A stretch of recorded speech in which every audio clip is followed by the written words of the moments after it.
You make me feel like a kid. I can't stop holding your hand, and it's big. I don't wanna lose you again. Can't admit you're all that I know, but I'm on my own. 'Cause you make me feel like a kid. Hey guys, this is Chauncey from Good Music to Know, and today on Session Stories, we're joined by singer-songwriter Jacob Ray, known for writing and producing some of the biggest names in music. He spent time shaping songs behind the scenes, but now he's stepping into his own story. With his debut album, King of Compromise, he brings together a deeply personal collection of songs that explore love, identity, and the emotional push and pull of relationships, blending a variety of sonic textures that reflect the emotional range of the record, and we're super excited to have him here today, so welcome. Wow, thank you very much. Yeah, of course. So the title, King of Compromise, feels like it really sums up the emotional core of the record. So was that title something you had in mind from the beginning, or did that title reveal itself as you were writing the songs? Man, I actually don't know when exactly it came to me, but it definitely wasn't from like the beginning. This album has spanned over like a lot of years. The oldest song on it is from 2017 and the latest one is 2024. So it's been like kind of like what feels like my entire adult life working on it. I don't know. I don't really remember exactly when it came to me, but I know that it was the first title that I thought of once I started like putting the album together, and it just kind of stuck. I didn't really even think of any other names, honestly. Yeah. Yeah. And this kind of answers the next question. I was going to say, looking back at these songs now, do you feel like you were writing from a place of clarity, or were you still in the middle of those emotions while you're making the album? Since it spans for such a long time, maybe it's a bit of both. Yeah, I think it's probably a bit of both. I think it's hard for me when I'm in a relationship usually to like write about the person that I'm with, especially if it's like somewhat negative, you know? Of the people whose songs are about on the album, because again, it spanned like a lot of my life. There are a lot of through lines. I mean, ultimately, which is why King of Compromise just kind of sums it up. I think that was like kind of my role in a lot of my relationships, and it wasn't even necessarily about any one person. It was kind of just like who I was on my end of the relationship. And so it's like we even though some of them are like about one person, they kind of all mesh together in a weird way where it's like it could have been about any of them. I think it was more about me, if that makes sense. Yeah, yeah, definitely. I'm a massive fan of the song, what's it called? Don't Come Home. I'm also a huge fan of the piano on that song. So with Don't Come Home, did it start on the piano or did it become the centerpiece later as you were shaping the arrangements? That song is actually very interesting because what you're hearing is my demo.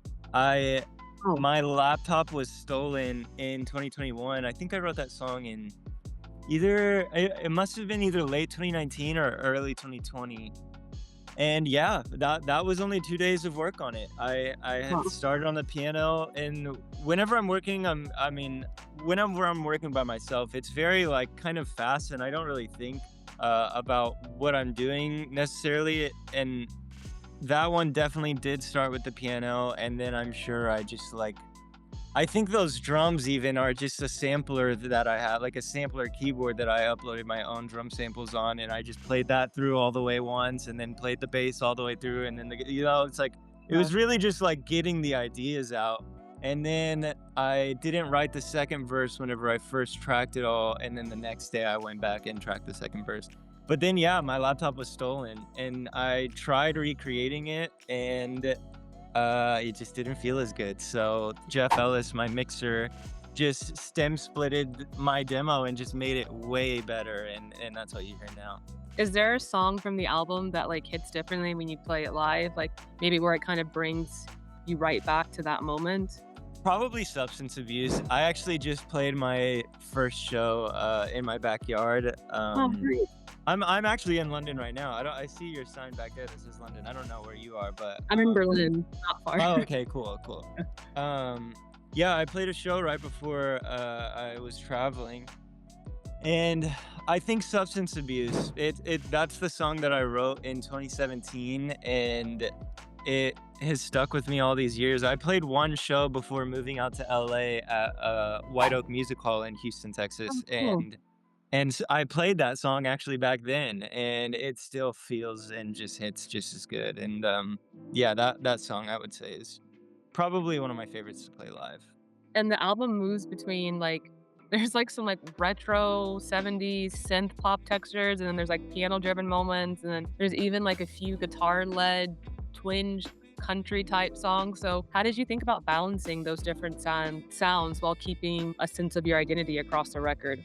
I mean, I'll give you the long-winded answer just because I feel like it would hit a lot of what you're asking about. But I think I took a really unorthodox like way of working on this album where I literally spent the span of like 8 years on it. And so, I grew so much during that time, and I had moved to LA in September of 2017, and I moved there to be an artist. I like this album I like wanted to do a long time ago, but I moved there and I knew nothing about the industry, and I was like, "Oh, I'm gonna go be an artist in LA." And obviously, like, I quickly realized I could not pay rent doing that, and so I kind of like had to pivot and start working for other people. And I just started getting a lot better at producing. And I think like it got to a point where I was working on enough different genres and like learning from enough people that I could get,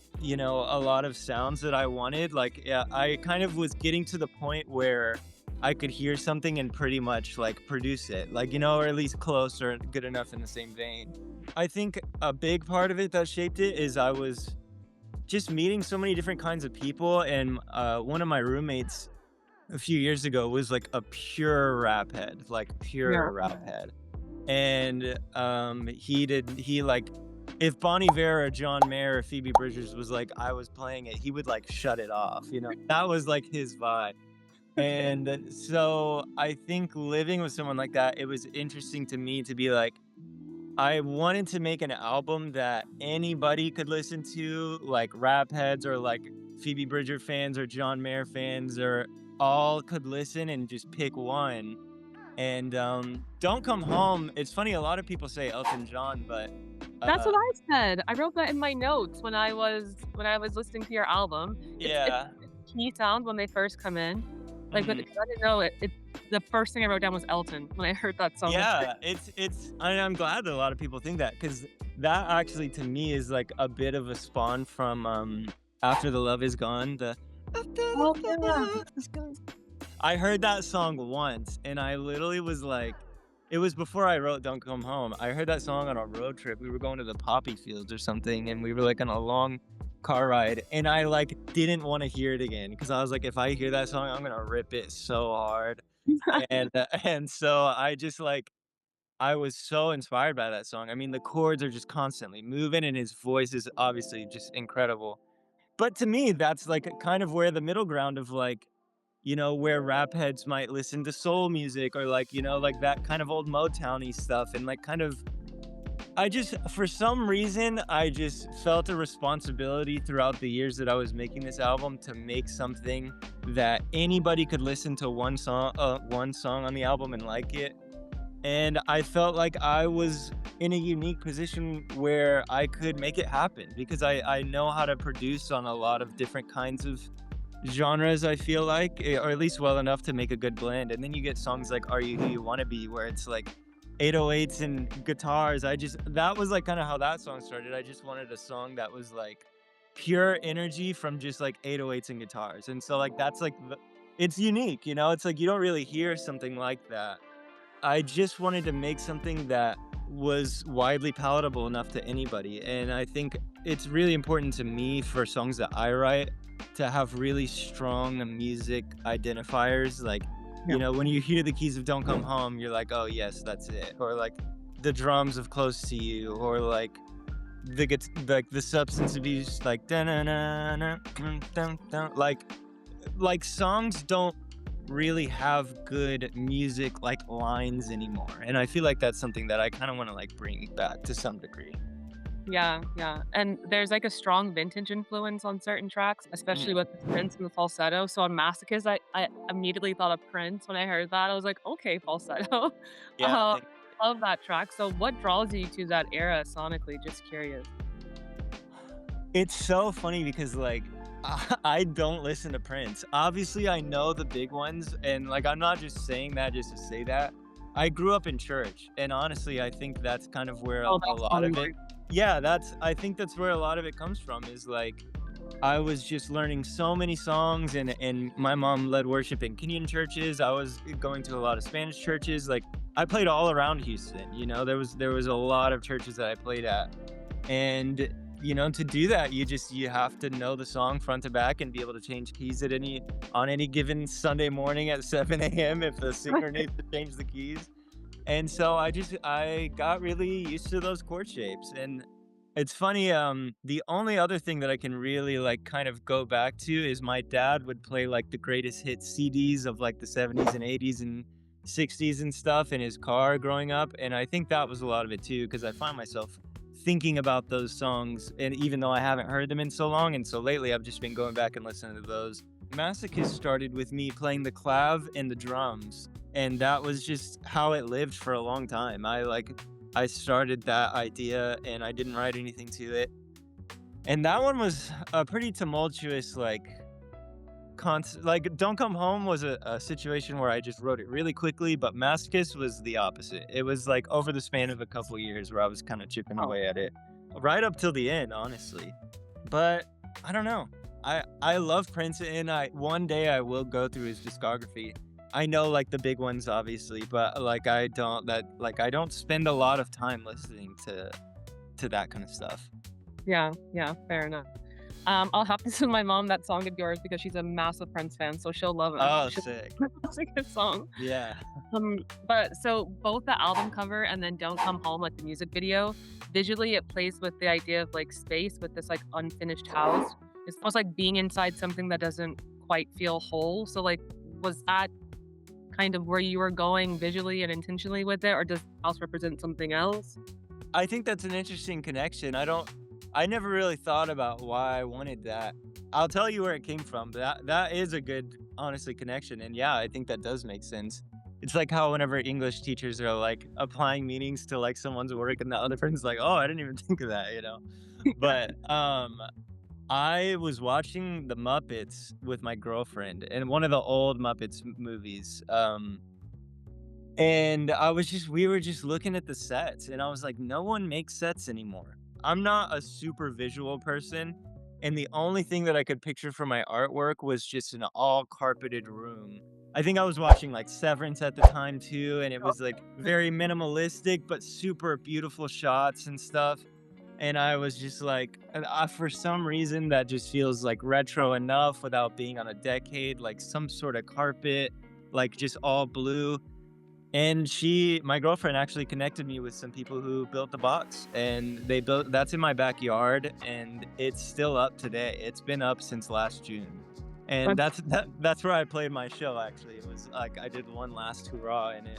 I'll probably take it down soon, but I don't know, maybe I'll do something else with it. it's super cool. You could just leave it up and make sure it's like covered with something so it doesn't get ruined. But yeah. It's been rained on so many Oh, times. has it? Oh, Oh okay. yeah, oh yeah. And like we threw my girlfriend's birthday party in the backyard with I got like a big bouncy castle slide, like a water slide. It was only like $300 and I was like sick. But Amazing. it was like right at the foot of the box and like water poured out all over it and it's fine. It doesn't stink, it's not moldy, like Built to last. Yeah. somehow, yeah. Somehow. Um, and then the album closes on a rather gentle, almost accepting note with Baby. So did you always know you wanted to end the story that way? No. No, Okay. definitely not. I would say that I like started putting it together in like September of 2022. And by that time, it was like 18 songs. It was a big thing. And I was like, I wasn't showing anybody quite yet. I think I was still very much in producer world of like, I want to show everybody everything that I can do and all the different flavors of me and all that kind of stuff. Yeah. And I showed one of my friends, Blaze. He was one of the first of two people that I showed it to. And he was like, I get it because I know you, but he was like, you need to dial it in. He was like, you want like a dumb A&R, like a manager to be like, oh, this needs to go on this tour. And like, I know that person and not, and like, oh, there's a little bit of Frank Ocean, or there's a little bit of Bon Iver, a little bit of John Mayer. It's like I don't Yeah. really know what to do with it. Like, and so it was 18 songs. I whittled it down to 10. Then I wrote Kid, Baby, and then Kid was the last song. I actually started that one because those guitars in the beginning are on a lap steel, like one that like kind of sits across my lap, and I was just practicing it unplugged, and I was playing it like over the 12th fret, and like the harmonics were like wiggling and creating a weird chorus. And I Yeah. was like, "Oh, that's cool." So like that's kind of how I started that one, and then yeah, I got Rob Moose to do strings on it, and he's sick. If I don't know if you know him, Rob Moose. He does like Phoebe Bridgers strings and Bon Iver strings, and I love like he did like all the strings on the last Ryan Beatty album. He's phenomenal. And just like kind of made this outro. Like once we made the outro to Baby, and like it was feeling in the way that it does, where everything just kind of dissipates. I was like, yeah, that kind of makes sense that this is the out. And I also like, I don't know if you notice, there's like a few songs where you can kind of hear me like in like at the end of Kid, you hear me walking away to the computer, or like at the end of Baby, I click the space bar to stop recording. It's like I left that kind of stuff in intentionally, and it was nice to then restart into the album of Masochist of like that drum fill. I definitely was just constantly forming it all the way till the end, and I think that as I was doing things, it just became more clear that that needed to be the end. Yeah, yeah. And I know you've written songs for like some like pretty big artists, but when you're writing for yourself versus someone else, what changes the most in your process? Well, usually when I'm writing for other people, I'm with other people, so that's a big part. Almost all of this album was written by myself, with Yeah. the exception of Kid. I wrote with my friend Keshi. He's a really dope artist, and I was at his house working on that, working on his project actually, and then I wrote that hook, and then he helped me finish it the next day. And then Close to You is the only other one that I wrote with other people. We actually wrote that song for Joji for like a different project, Yeah. and he ended up not taking it, and I was like, I would take this if he doesn't take it. It was the first time that I had written something for somebody else that I really liked it. I ended up writing a lot of it and like playing a lot of it, so that's probably why. I would say the biggest thing that changes is like when I'm by myself, I have ideas that I can do, and in some songs I just write over the period of years, and I think I will just take ear breaks and like come back to something and be like, oh, now I'm a different person and I can see this in a different way, and like finish it out properly. And I just kind of take my time with it. It's very, I don't want to say spiritual, but it's very like writing for my own stuff is very like unique to myself. I feel like, if that makes sense. There's no real pressure for me to do or be anything. It's just I try to make it like pure exploration. But when I'm with people, there definitely is like you respect what they think, and you want to get everybody's ideas and what feels best in the room that day. And so I haven't written for myself very collaboratively yet. Maybe that's something I'll do here soon in the future, but who knows. And for someone hearing your music for the first time through this album, what do you hope they walk away understanding about you as an artist? That I care about music. I think that was like a big proponent of like when I moved to LA, I came from a very player heavy background. Like I was playing in church, like all the instruments I was like a very heavy player. Yeah. And I moved there and immediately was just slapped in the face of like, the music doesn't matter. Like you have to have like hype around you. You have to have like content, all this kind of stuff. And I was in 2017, and it's gone so far that I feel like we're starting to come back around to people are just wanting good music, and I feel like, it's really hard, I think, for me to just like, just come out and say and be like, I made the best album, like better than anybody else. But at the same time, it's like that, it's my baby, it's like I put so much thought into this album in terms of across everything, across the writing, across the how it's recorded, across the instrumentation, all like I put so much thought. And these songs are just songs that have stuck with me and still mean a lot to me, you know? And so there's no songs that I'm playing when I play them that I'm tired of playing yet. Obviously, it just came out, but Yeah. you know, I mean, some of these songs I've lived with for a really long time, and they still feel super special to me. So I guess I just hope that they can hear the amount of care that went into it and that it makes them feel anything at all. I made a post like on the day that it came out that it's just, you know, it's a weird time to be asking for attention on the internet right now, you know, with just the state of the world, like let alone how crazy America is and what online is like there, but also just the rest of the world, you know, Yeah. it's hard to get on and just be like, everybody should look at me and pay attention to this album, but it's an escape that's like needed, you know? I think when I was writing that post, one of the things that I said was like, I think I just didn't realize how much it was an escape for me to even be working on this all this time, you know? Yeah. And I kind of hit a bit of like a midlife crisis last year of like, I had been working on this album for so long, and then it was just like done, and there was nothing left for me to do. And that was crazy because it truly was my escape for so long.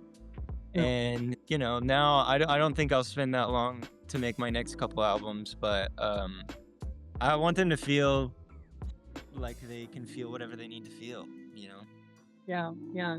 And I was going to ask, what do you have planned for 2026 with the album's out? Do you have any tours? Are you doing shows? Are you already thinking about your next project? Oh, yeah, I've already started the next 2 projects. But, yeah, I mean, that's one of the things that I learned of, you know, being in LA. It's like, I feel like I was making a checklist of what it takes to be an artist, and once you start, you can't stop, you know? So it's Yeah. like, I'm definitely gonna keep releasing stuff. I don't know if I'll release anything more this year. I hope to play more shows, but I actually just let go of my management like a month and a half ago, so and played the backyard show and just made it like a little bit of a celebration of like friends and family and friends of friends. But I don't know. I'm kind of like I came to France. We just went to a wedding, and now we're chilling out in London, just hanging out, and that's kind of what I'm gonna figure out once I get back, I guess. All in all, though, I would say I'd like to keep making good music. I think that's on the docket for sure. Yeah, I think that's the most important thing as well. Yeah. I think those are the main questions I had for you, but are there any final words that you would like to leave your fans and listeners with? Just take it easy. I think just try to enjoy life and the ones that are around you. 'Cause you make me feel like a kid.